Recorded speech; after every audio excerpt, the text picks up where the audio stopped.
আমি তো আওয়ামী লীগ, আমার রক্তে মাংসে আওয়ামী লীগ।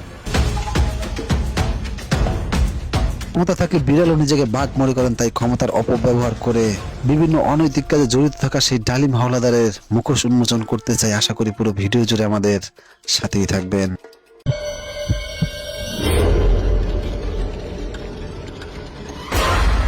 আসুন একবার শুরু থেকেই শুরু করা যাক। মোহাম্মদ ডালিম হাওলাদার, পিতা মৃত্যু আলাউদ্দিন হাওলাদার, রামনগর গ্রাম 7 নং ওয়ার্ড, সূর্যমণি ইউনিয়ন, বাউফল, পটুয়াখালী। আওয়ামী লীগের বাউফল উপজেলা সাধারণ সম্পাদক মোতালেব হাওলাদারের হাত ধরে তৈরি এই ডালিম হাওলাদার সন্ত্রাস, চাঁদাবাজ, লুটপাট, মাদক ব্যবসা সহ বিভিন্ন অভিযোগ আছে তার বিরুদ্ধে।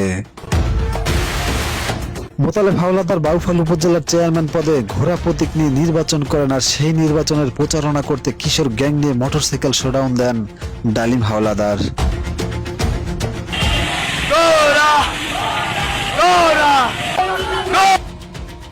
মতলেব হাওলাদার বাউফল উপজেলা চেয়ারম্যান হওয়ার পরই ডালিম হাওলাদার যেন লাগাম ছাড়া ঘোড়ার মতো হয়ে যায়।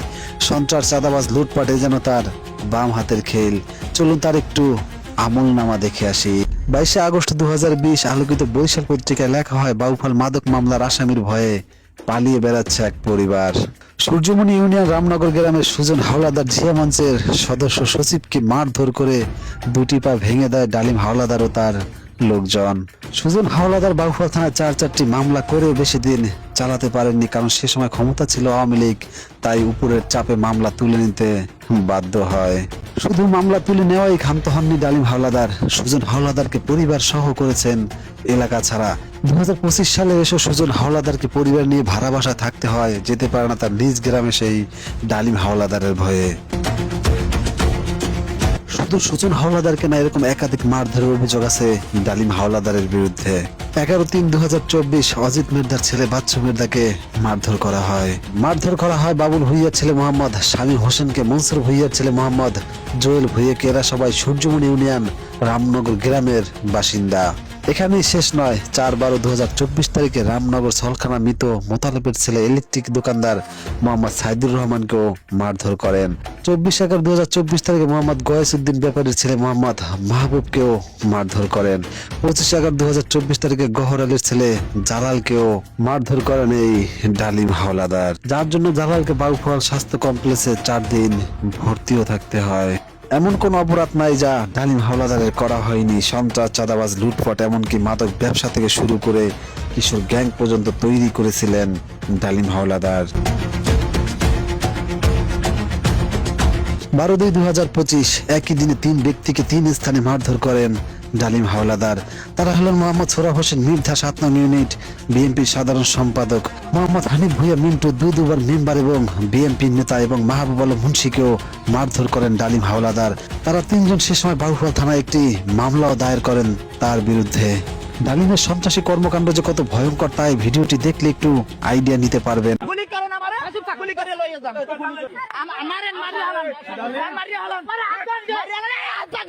চাঁদাবাজি মামলায় বাউফল থানা পুলিশ ডালিম হাওলাদারকে গ্রেপ্তার করতে গেলে ডালিমের মা, ভাই এবং ডালিমের তৈরি করা সন্ত্রাসী বাহিনী পুলিশের উপর ঝাঁপিয়ে পড়ে। কথা একটি প্রবাদ আছে, খ্যাত ভালো তো ফসল ভালো, মা ভালো তো সন্তান ভালো। চলুন ডালিম হাওলাদার মায়ের একটি অডিও কল রেকর্ড শুনে আসি।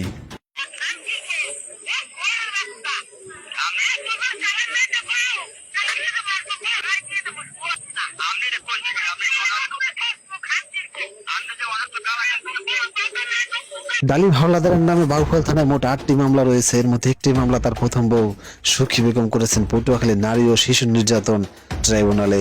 ডালিমের অত্যাচার সহ্য করতে না পেরে এই মামলা করেন সুখী বেগম। সেই মামলায় 2 বছর সাজা হয় ডালিম হাওলাদারের।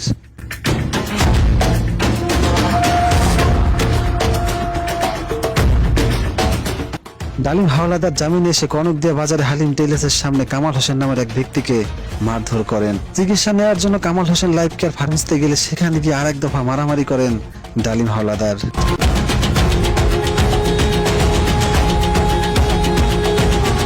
চাঁদাবাজি ও মাদক ব্যবসার 8টি মামলা সাজাপ্রাপ্ত আসামি এখনো বাহিরে ভাবে চাঁদাবাজি ও মারামারি করেন।